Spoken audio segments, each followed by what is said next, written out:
Hi friends, it's Monica and welcome to my February wrap-up.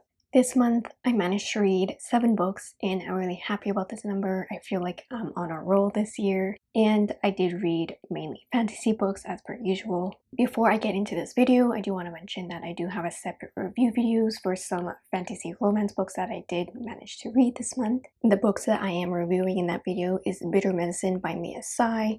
This one is a contemporary urban fantasy about a Chinese immortal and a French elf. Then I read The Foxglove King by Hannah Whitten. This one is an adult fantasy romance about a young woman with death magic who gets pulled into the glittering court of the Sainted King. So both of these books were really fun, and spoiler alert, I did end up rating both of them 3.5 out of 5 stars. So if you're interested in the reviews of those two, I would go check out that video. So the first book this month that I did tackle was Chain of Thorns by Cassandra Clare. I rated this one a 3 out of 5. This one is a YA fantasy. It's the third and final book in the Last Hours trilogy.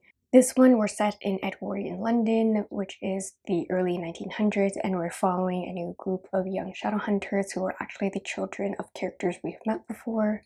But I think you can just dive right into this world without any spoilers, but if you do not want to get spoiled for anything, I would say just start with the original series. I'm going to give very brief thoughts on this one because I do have another Chain of Thorns separate review video, and if you're interested in my full thoughts, that would be linked down below as well. What I thought about this book was it was a decent finale to the trilogy. The beginning did kind of drag on for me. I felt like there was not a lot of plot, there was not a lot of movement in the plot, and there was a lot of long conversations between our characters. In the entire book, there was a lot of focus on the relationships and romances, which is Cassandra Clare's strong point, but I felt like this book was different in terms of its pacing and its writing somehow. I did appreciate having the characters finally get past their miscommunication issues. And you know how there's a thing called second book syndrome? Is there such a thing as third book syndrome? I think Chain of Thorns falls into that category, which is kind of a disappointment. But overall, I think that almost everyone had a happy ending, and I was glad to finish and wrap up this trilogy. The next book that I did read was Oathbringer by Sanderson. This is the third book in the Stormlight Archive series, and I rated this one 5 out of 5 stars. This one actually did take me around a month to finish because I was taking my time to learn about the world and all the little Easter eggs that might be hidden in here. And it's a massive book. It doesn't look that huge on screen, I think. It's the size of my head. But it clocks in around 1,250 pages, which is a lot. But if you haven't heard of the Stormlight Archive series before, we're set in the world of Roshar, where the landscape is brutal with its war, politics, and weather. There's an ancient order known as the Knights Radiant, and the only thing remaining behind of these knights are the mysterious shard blades and shard plates, which allow men to really wage their wars with ferocity. Oathbringer was an amazing installment to this series.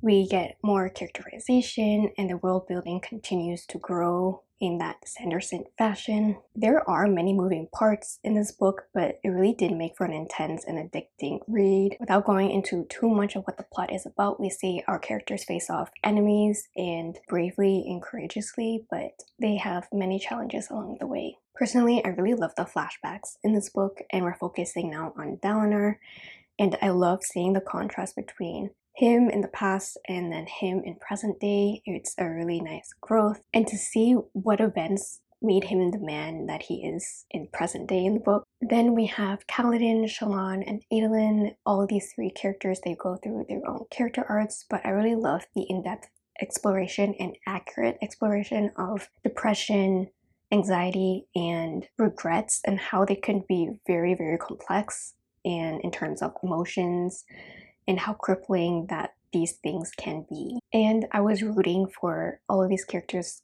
Kaladin, Shallan, and Adolin, to face their truths, even though it might come with a lot of pain. Other side characters that really shone through for me in this book were Renarin and members of Bridge 4. I love Bridge 4. I just hope all the best for them. Overall, the main theme for Oathbringer for me was healing. That is to overcome past obstacles and to persevere was very prominent in Oathbringer for me. and it was very well done. If you have not picked up this series yet, I don't know what you're doing, but I highly, highly recommend this epic fantasy series if you are looking for one. Next, I tackled another sequel, and this was Jade War by Fonda Lee, and I rated this one a 4 out of 5 stars. This is the second book in the Greenbolt Saga series. In this series, we're following the Call family, who is one of the 2 ruling clans on the island of Ketcon. However, the Calls are almost at the brink of a clan war with their rivals. And to add a fun twist into this urban fantasy landscape, there are supernaturally gifted warriors who are powered by Jade. Right from the beginning of book 2 of Jade War, Fonda Lee doesn't hold back at all, and she tosses you straight into the intense action and politics of this world. And we're seeing how the Call family is recovering and how there is now international political tension over the control of Jade. The violent action, ruthless characters, and explosive writing will really draw you in, and you would want to finish this book immediately. For me, I did find I had to take a couple chapters to really get back into the rhythms of this world again, but once I did find my footing, it was just a breeze from there. One of my favorite characters in this book is Hilo, and he continues to be quite harsh and maybe cruel at times, but it's all for the good of the clan. We also have Shay, who learns to love and lose, and we have Anden, who is trying to find his place in the family and within the Green Bone world. I also love the appearance of children and also how Wen steps up to the plate.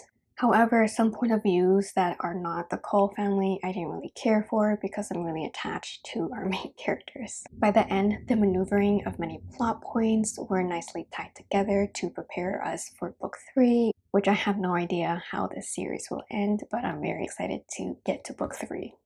Then I picked up a YA fantasy, Unravel the Dusk by Elizabeth Lim. This is the second and last book in the Spin the Dawn duology, and I rated this one a 2.5 out of 5 stars. Spin the Dawn is described as Project Runway meets Mulan, and we're following Maya, who takes the place of her ill father, to be in a competition to become the Imperial Tailor.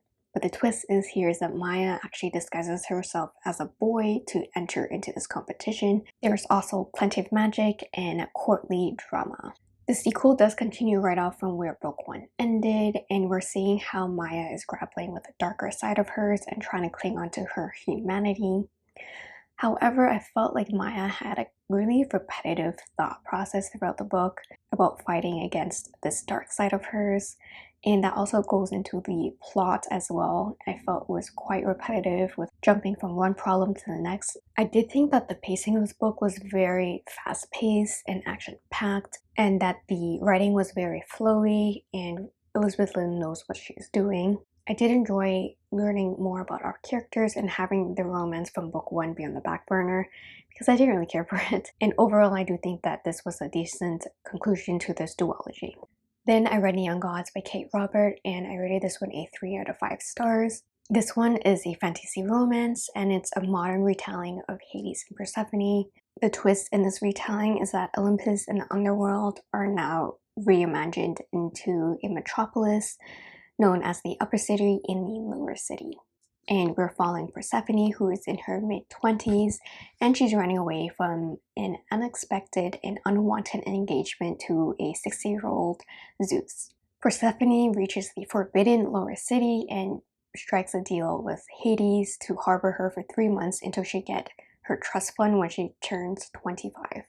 And of course, this being a fantasy romance book, we do have many spicy scenes. It was fun to read this one and different from the other books that I picked up this month as well. I liked how we were introduced to the 13, which is the ruling power of the sea. And the 13 includes Zeus, Poseidon, Hades, Hera, Hermes. You get what I mean.